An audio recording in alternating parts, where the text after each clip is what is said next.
నాయకులు కొనతం దిలీప్ గారిని ఏ ఆధారం లేకుండా ఈరోజు 4 నుంచి 5 గంటల పాటు నిర్బంధించింది. ఆయన కుటుంబ సభ్యులతో ఆయనకు ఏమాత్రం కూడా కమ్యూనికేషన్ లేదు. మేము ఇక్కడికి వస్తే ఇక్కడి నుండి మరి పోలీసులు మాతో మాట్లాడడానికి కూడా సంబంధిత ఆఫీసర్లు ఇష్టంగా లేరు. ఏ ఆధారం ఉందో చూపించమంటే చూపించారు. తెలుగు స్క్రైబ్ అనే ట్విట్టర్ హ్యాండిల్కు కొనతం దిలీప్కు ఏ మాత్రం కూడా సంబంధం లేదు. అది ఉంటే ఎస్టాబ్లిష్ చేయండి, అదేమైనా ఆధారం ఉంటే చూపించండి అంటే చూపించారు.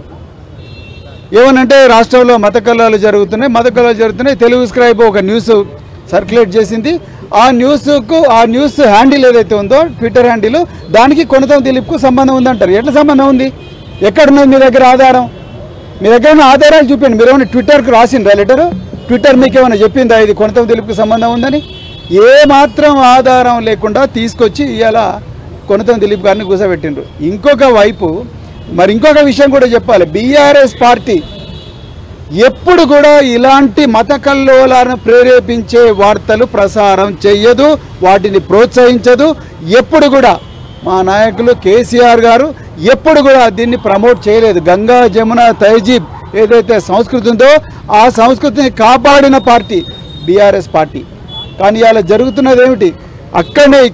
ఇక్కడికి జస్ట్ 1 కిలోమీటర్ దూరంలో బీజేపీ నాయకులు వాళ్ళ కార్యాలయంలో డైరెక్ట్గా ఏ న్యూస్ అయితే ప్రచారం చేయకూడదో మతాల పేరు పెట్టి, మరి ముఖ్యంగా మతాల పేరు పెట్టి ఓపెన్గా వాళ్ళ హ్యాండిల్స్ మీద వాళ్ళు మొత్తం కూడా ప్రచారం చేసి ఇలా రాష్ట్ర వ్యాప్తంగా మత కల్లోలాలు తీసుకొచ్చే ప్రచారం చేస్తున్నారు బీజేపీ నాయకులు. వాళ్ళని కనీసం ఒక్కసారి కూడా మీరు పిలుస్తలేరు. ఎన్నో ఛానల్స్ వాళ్ళ హ్యాండిల్స్ మొత్తం కూడా ఈ కమ్యూనల్ రైట్స్ మొత్తం కూడా ఈ రాష్ట్రం అంతా కూడా మత కల్లోలాలు కావాలని బీజేపీ వాళ్ళు కుట్ర పన్నుతుంటే వాళ్ళని కనీసం ముట్టుకోలేకపోతున్నారు. లౌకికత్వానికి మారుపేరైన బీఆర్ఎస్ పార్టీ, ఆ బీఆర్ఎస్ పార్టీలో ఒక గొప్ప ఉద్యమకారుడైన మరి కొనతం దిలీప్ గారిని తీసుకొచ్చి ఇలా మీరు కూసబెట్టిండ్రు, అక్రమంగా కూసబెట్టిండ్రు.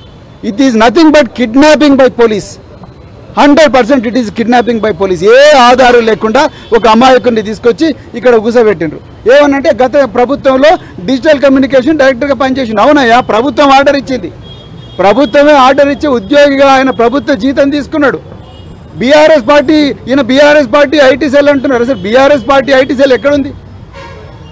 ఎక్కడి నుంచి అయినా మీకు అపాయింట్మెంట్ ఆర్డర్ ఉందా? లేకపోతే బీఆర్ఎస్ పార్టీకి తెలుగు స్క్రైబ్కి ఏం సంబంధం ఉన్నది? ఎట్లా మాట్లాడుతున్నారు మీరు? ఏ మాత్రం కూడా పొంతన లేని ఆధారాలతోని ఇలా కక్ష కట్టి ముఖ్యమంత్రి ఆదేశాల మేరకే బీఆర్ఎస్ పార్టీని ఇబ్బంది పెట్టాలని, ఒక తెలంగాణ ఉద్యమకారుణ్ణి ఇబ్బంది పెట్టాలని చెప్పి ఇలా పోలీసులు ఇతన్ని తీసుకొచ్చింది. అర్జెంటుగా ఏ ఆధారాలు లేవు, ఆయన అర్జెంటుగా రిలీజ్ చేయాలని చెప్పేసి మేము చెప్తా ఉన్నాం. అక్రమ నిర్బంధం. మీరు అరెస్ట్ చేయాల్సిన వాళ్ళు అక్కడ ఉన్నారు. 1 కిలోమీటర్ దూరంలో వాళ్ళు ఓపెన్గా ఇప్పటికి కూడా మత కల్లోలాలను ప్రేరేపిస్తూ ఇప్పటికి కూడా స్టేట్మెంట్లు ఇచ్చిండ్రు. ఇప్పటికి కూడా వాళ్ళ ట్విట్టర్ హ్యాండిల్లో వీళ్ళు మతాల పేరు చెప్పి ఇప్పటికి కూడా ప్రోత్సహిస్తున్నారు. కనీసం వాళ్ళని ముట్టుకోలేకపోతున్నారు తెలంగాణ పోలీసులు. ఇలా లౌకికత్వానికి మారుపేరైన తెలంగాణ ఉద్యమకారులను తీసుకొచ్చి ఇలా పోలీస్ స్టేషన్లలో కూసబెడతా ఉన్నారు. ఇది తప్పు. మీరు దయచేసి రేవంత్ రెడ్డి గారు, మీరే హోంమంత్రి, మీరు అర్జెంటుగా ఈయన విడుదలకు ఆదేశించాలి. ఎవరైతే చేస్తున్నారో, ఎవరైతే మత కల్లోలాలు ప్రేరేపిస్తున్నారో వాళ్ళని తీసుకురండి, మేము కూడా సహకరిస్తాం. అంతే తప్ప ఇట్లా అక్రమ నిర్బంధాలు చేయొద్దని చెప్తున్నాం. కొనతం దిలీప్ గారిని రిలీజ్ చేసేదాకా మేము ఇక్కడే ఉంటాం, ఆయన తీసుకునే పోతాం. ఈ అక్రమ నిర్బంధాలను ఎట్టి పరిస్థితులు కూడా మేము సహించమని ఈ సందర్భంగా చెప్తున్నాం. ఈ సోమోట కేసులు ఇవన్నీ కూడా తప్పుడు కేసులు. నిన్న కూడా ఖమ్మంలో మా మాజీ మంత్రి గారు వీళ్ళందరూ కూడా ఖమ్మంలో పోతుంటే వీళ్ళ కారు మీద దాడి చేసి, వీళ్ళ కారు అద్దాలు బలగొట్టి మళ్ళీ వీళ్ళే మమ్మీని దాడి చేసిండ్రని చెప్పి కేసు పెడుతున్నారంటే ఇంకా తెలంగాణ పిల్లలందరూ చెవులలో పూలు పెట్టుకున్నారనుకుంటారా? ఎవరైతే నిందితులు ఉన్నారో వాళ్ళనే బాధితులుగా చిత్రీకరిస్తున్నారు. ఎవరైతే నిజంగా బాధితులు ఉన్నారో, ఎవరి ఆస్తులకైతే నష్టమైందో వాళ్ళను నిందితులుగా చిత్రీకరిస్తున్నారంటే మీ హయాంలో పోలీసు వ్యవస్థ పూర్తిగా దిగజారిపోయింది. పక్షపాత వైఖరితోని ప్రతీకార వైఖరితోనే ఇవాళ మీరు రగులుతూ ఉన్నారు. అందుకొరకు ఇట్లాంటి కేసులు అవుతూ ఉన్నాయి. అందుకొరకు అర్జెంటుగా ఈ అమాయకులను వేధించడం మానాలి. ఎవరైతే నిజంగా దుర్మార్గులు ఉన్నారో వాళ్ళందరినీ కూడా అర్జెంటుగా అరెస్ట్ చేయండి. సెక్షన్ 196, 197 బిఎన్ఎస్ ప్రకారము ఎలక్ట్రానిక్ కమ్యూనికేషన్స్లో ఎవరైతే ఓపెన్గా వాళ్ళ ట్విట్టర్ హ్యాండిల్తోని బీజేపీ ఫర్ ఇండియా, నా సెల్ ఫోన్లో ఉంది బీజేపీ ఫర్ ఇండియా, వాళ్ళ డైరెక్ట్ ట్విట్టర్ హ్యాండిల్లో చేస్తూ ఉన్నారు. వాళ్ళ డైరెక్ట్ ట్విట్టర్ హ్యాండిల్లో మతాల పేరు పెట్టి మత కల్లోలు ప్రోత్సహిస్తున్నారు. కనీసం వాళ్ళని మీరు పట్టుకోవట్లేదు. మీరు బీఆర్ఎస్ హ్యాండిల్ చూడండి. బీఆర్ఎస్ పార్టీ ఎప్పుడైనా ప్రోత్సహించిందా? కొనతం దిలీప్కు ఈ తెలుగు స్క్రైబ్కి ఏం సంబంధం? ఆయన ఎప్పుడైనా అన్నాడా ఈ మాట? ఆయన మత కల్లోలను ప్రేరేపించిండా?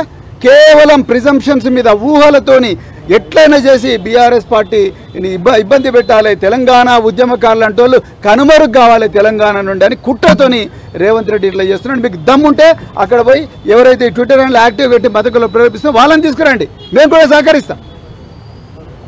అందుకొరకు ఇలాంటి కక్షపూరిత ప్రతీకారపూరితమైన ఈ మానుకోవాలి. అక్రమంగా నిర్బంధించిన కొనతం దిలీప్ గారిని అర్జెంటుగా మరి రిలీజ్ చేయాలి. అదేవిధంగా ఖమ్మంలో మరి మా మాజీ మంత్రులపై బీఆర్ఎస్ నాయకులపై పెట్టిన అక్రమ కేసు ఏదైతే ఉందో ఆ అక్రమ కేసును అర్జెంటుగా ఉపసంహరించుకోవాలని బీఆర్ఎస్ పార్టీ డిమాండ్ చేస్తున్నాం. Thank you very much.